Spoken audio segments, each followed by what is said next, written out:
प्रज्ञांश Verma ईएफए magazine उत्कृष्ट विद्यालय बड़वानी से और मेरे सामने बैठे श्री नीलेश जी रघुवंशी, सहायक आयुक्त जनजाति कार्य विभाग बड़वानी। और आज मैं रघुवंशी जी से कुछ प्रश्नों पर बात करने के लिए आई हूँ। श्री रघुवंशी जी का स्वागत है। नमस्कार सर, आपके बचपन का कोई ऐसा वाक्य या घटना जिससे आपको बहुत प्रभावित किया? मेरे बचपन की एक घटना है जिसमें मेरे पापा ने मुझे एक थपकी लगा के बोला था।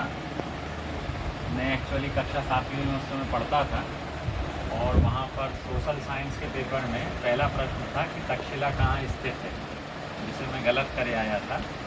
और पापा ने जब वो पेपर पे मेरे से पूछा तो मैं उसका उत्तर नहीं दे पाया, जिस पर से उन्होंने मेरे को एक चांटा लगा के बोला था कि तुमको अगर अपनी संस्कृति के बारे में नहीं मालूम है तो क्या मालूम।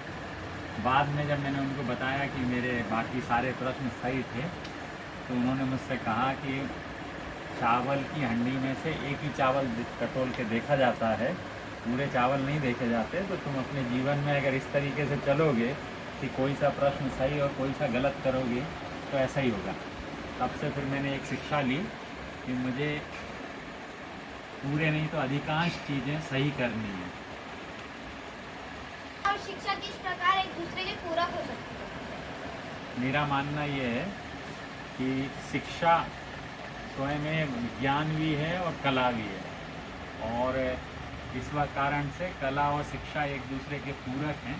अगर हम कला में अच्छे हैं, मतलब हमारी सोचने समझने की शक्ति और उसको क्रियान्वित करने के तरीके हमको आते हैं, तो हम शिक्षा के क्षेत्र में भी अच्छे रहेंगे और शिक्षा को कला के माध्यम से ज़्यादा सरलता से समझा जा सकता है। सर, आपके समय का और आज के समय के बच्चों के बीच में सीखने की क्षमता में कितना अंतर है और क्यों? सीखने की क्षमता की जहाँ तक बात की जाए तो आज के बच्चों की सीखने और समझने की क्षमता पहले की तुलना में ज़्यादा है, उनका IQ ज़्यादा है। परंतु जो मेन डिफरेंस है या अंतर है वो ये है कि पहले बच्चे ज़्यादा मेहनती हुआ करते थे, ज़्यादा सिंसियर हुआ करते थे। अब उस तुलना में बच्चे मेहनत कम करते हैं और सिंसियरिटी भी पहले की तुलना में कम है। इसका कारण ये है कि आज हर चीज़ उनको बड़ी सुलभता से मिल जाती है, तो चीज़ों का महत्व और उसका कीमत वो नहीं समझते, जिससे हम विभिन्न प्रकार के जीवन के गुणों को और पढ़ाई लिखाई को सरलता से समझ सकते थे। स्वाभाविक है कि अगर शिक्षा में हम कहानी स्टोरी टेलिंग को लाएंगे तो कहानी के माध्यम से हम किसी भी पाठ को या किसी भी चीज़ को सरलता से बच्चों को समझा सकते हैं। सर, आपकी ऐसी कोई सी पसंदीदा कहानी जो आप दादा दादी नाना नानी से बार बार सुनने को कहते हो? ऐसी अनेक कहानियाँ हुआ करती थी जो उस समय सुनाई जाती थी, विशेष तौर पर राजा रानी की कहानी या परियों की कहानी, अकबर बीरबल के किस्से मुझे याद है, जो अक्सर कर मैं हमारे दादा दादी से नाना नानी से बोला करता था। हमारे दादा से मैं अकबर बीरबल के किस्सों के लिए जिद भी किया करता था और वो ढूंढ के मेरे को बहुत सारे किस्से उनके सुनाया करते थे। आदर्श शाला में आप क्या क्या चाहते हो? एक आदर्श शाला में पहले तो पर्याप्त शिक्षक होने चाहिए और मेहनती, लगनशील और जुझारू बच्चे होने चाहिए जो पढ़ाने सीखने के लिए तैयार हों। दूसरा, उसमें सभी फैसिलिटीज़ जैसे कि कमरे पर्याप्त हों, वहाँ लेबोरेटरी हो, लाइब्रेरी हो, प्रैक्टिकल करने के लिए फील्ड हो, क्योंकि बहुत सारे ऐसे प्रैक्टिकल होते हैं जो बाहर किए जा सकते हैं। खेलने के लिए ग्राउंड होना चाहिए, वहाँ का वातावरण पर्यावरण अच्छा होना चाहिए, वहाँ पे पेड़ पौधे होने चाहिए जिससे हमारे बच्चे प्रकृति से जुड़े रहें।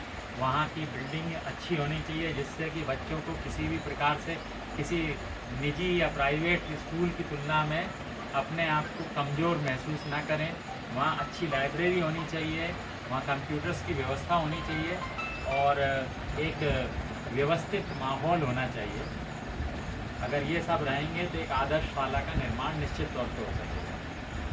मीडिया अर्थात संचार के माध्यम द्वारा सरकारी स्कूलों के बच्चों की प्रतिभा को लोगों तक पहुंचाने की आप क्या भूमिका निभा सकते हैं?